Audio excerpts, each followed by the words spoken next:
Jesus heals a paralytic. And when he returned to Capernaum after some days, it was reported that he was at home. And many were gathered together, so that there was no more room, not even at the door. And he was preaching the word to them.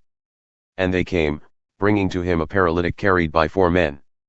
And when they could not get near him because of the crowd, they removed the roof above him, and when they had made an opening, they let down the bed on which the paralytic lay. And when Jesus saw their faith, he said to the paralytic, "Son, your sins are forgiven." Now some of the scribes were sitting there, questioning in their hearts, "Why does this man speak like that? He is blaspheming. Who can forgive sins but God alone?" And immediately Jesus, perceiving in his spirit that they thus questioned within themselves, said to them, "Why do you question these things in your hearts? Which is easier, to say to the paralytic, 'Your sins are forgiven,' or to say, 'Rise, take up your bed and walk'? But that you may know that the Son of Man has authority on earth to forgive sins," he said to the paralytic, "I say to you, rise, pick up your bed, and go home." And he rose and immediately picked up his bed and went out before them all, so that they were all amazed and glorified God, saying, "We never saw anything like this." Jesus calls Levi. He went out again beside the sea, and all the crowd was coming to him, and he was teaching them. And as he passed by, he saw Levi the son of Alphaeus sitting at the tax booth, and he said to him, "Follow me."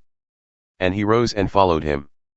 And as he reclined at table in his house, many tax collectors and sinners were reclining with Jesus and his disciples, for there were many who followed him. And the scribes of the Pharisees, when they saw that he was eating with sinners and tax collectors, said to his disciples, "Why does he eat with tax collectors and sinners?"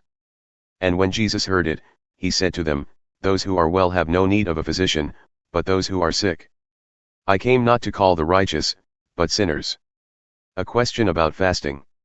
Now John's disciples and the Pharisees were fasting.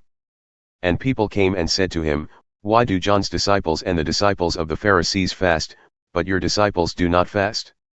And Jesus said to them, "Can the wedding guests fast while the bridegroom is with them? As long as they have the bridegroom with them, they cannot fast. The days will come when the bridegroom is taken away from them, and then they will fast in that day. No one sews a piece of unshrunk cloth on an old garment. If he does, the patch tears away from it, the new from the old, and a worse tear is made. And no one puts new wine into old wineskins. If he does, the wine will burst the skins, and the wine is destroyed, and so are the skins. But new wine is for fresh wineskins." Jesus is Lord of the Sabbath. One Sabbath he was going through the grain fields, and as they made their way, his disciples began to pluck heads of grain. And the Pharisees were saying to him, "Look, why are they doing what is not lawful on the Sabbath?" And he said to them, "Have you never read what David did, when he was in need and was hungry, he and those who were with him? How he entered the house of God, in the time of Abiathar the high priest, and ate the bread of the presence, which it is not lawful for any but the priests to eat, and also gave it to those who were with him. And he said to them, The Sabbath was made for man, not man for the Sabbath. So the Son of Man is Lord even of the Sabbath."